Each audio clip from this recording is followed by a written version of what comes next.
ছেড়ে এবার আমাদেরকে সাগরে নামতে হবে।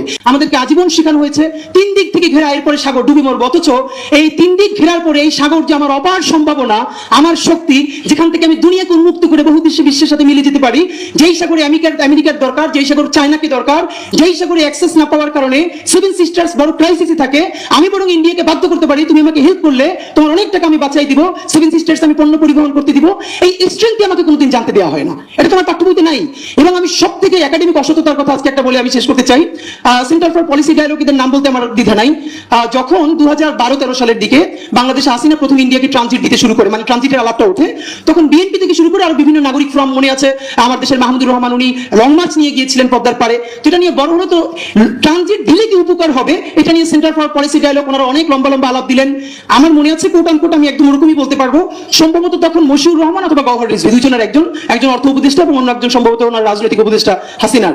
তো প্রথমে তারা অ্যাডভোকেসি করতে গিয়ে বলেছিল, আমরা যদি ইন্ডিয়াকে ট্রানজিট দেই, সেই শুধু ট্রানজিটের ফিতে আমরা সিঙ্গাপুর হয়ে যেতে পারবো। এবং মজার ব্যাপার হলো, পৃথিবীতে বহু দেশ ট্রানজিট দিয়েছে এবং সেই ট্রানজিটের ফিতে তারা অনেক ধনী হয়ে গেছে।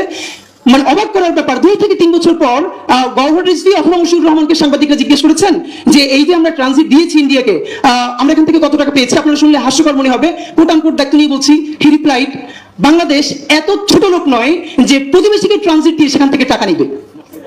এটা মশিউর রহমান বলেছে সম্ভবত। প্রথমত, প্রতিবেশী ছাড়া অন্য কাউকে কি ট্রানজিট দেওয়া যায়? কিন্তু অসততার কথাটা এটাও না। অসততার কথাটা হচ্ছে, আপনারা যারা এখানে পলিটিক্যাল সায়েন্সের ভাইরা আছেন, স্যাররা তো নিশ্চয়ই জানেন, স্যারদের জন্য বলা না, আমাদের জন্য বলা, বাংলাদেশ ভারত কি কোনোদিন ট্রানজিট হয়? এটা তো করিডোর। আমরা জানি প্রথম কোন দেশ দ্বিতীয় দেশের মধ্য থেকে জায়গা নিয়ে তৃতীয় দেশে যদি অবস্থান গ্রহণ করে, ইট ইজ কল্ড ট্রানজিট। যেমন নেপাল যদি ভারতের ভূমি ব্যবহার করে বাংলাদেশে বিদ্যুৎ নিয়ে আসে, এটা ট্রানজিট। বাংলাদেশ যদি ভারত হয়ে ভুটান চলে যেতে পারে, তাহলে মাঝখানের রাষ্ট্রটা ট্রানজিট দিবে ইন্ডিয়া। নেপাল এবং ভুটান গত বছরের পর বছর ধরে ইন্ডিয়ার কাছে ট্রানজিট যাচ্ছে, তারা বাংলাদেশে আসতে চায়, আমাদের চট্টগ্রাম সমুদ্র বন্দর থেকে ফ্যাসিলিটিস নিতে চায়। ইন্ডিয়া দিচ্ছে না, কারণ তার জন্য ক্রাইসিস আছে নাকি সিকিউরিটির। দুই পাশে দুইটা ছোট্ট দেশ, একটা বাংলাদেশ একটা নেপাল, সে কি ক্রাইসিস তৈরি করবে? অথচ ইন্ডিয়া বলছে কলকাতা থেকে মাল ঢুকে পুরো বাংলাদেশের বুক চিরে আবার ভারতে, মানে ত্রিপুরায় ঢুকবে। খেয়াল করবেন, ভারত বাংলাদেশের মধ্য থেকে আবার একটা দেশে ঢুকবে, তৃতীয় দেশে না, ভারতের মধ্যে ঢুকবে। এটাকে কোনোদিন ট্রানজিট বলে না, এটাকে বলে করিডোর। অথচ সেটা শেখ হাসিনা শুধু দিয়ে দিল না, এটা নিয়ে কোনো মানে একাডেমিশিয়ানরা কথা বললো না, এবং ভয়াবহ হলো যে এটা করিডোর, সেটাকে তারা বারবার ট্রানজিট বললো।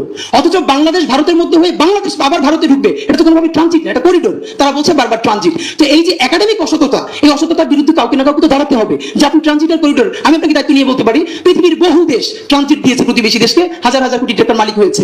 কিন্তু বাংলাদেশের মতো ক্ষুদ্র দেশ, ভারতের মতো কোনো পরাক্রমশালী দেশকে দুনিয়ার কোথাও করিডোর দিয়েছে এর কোনো প্রমাণ নাই। কারণ এটা তো সত্য কথা যে বাংলাদেশের পাশে, নেপালের পাশে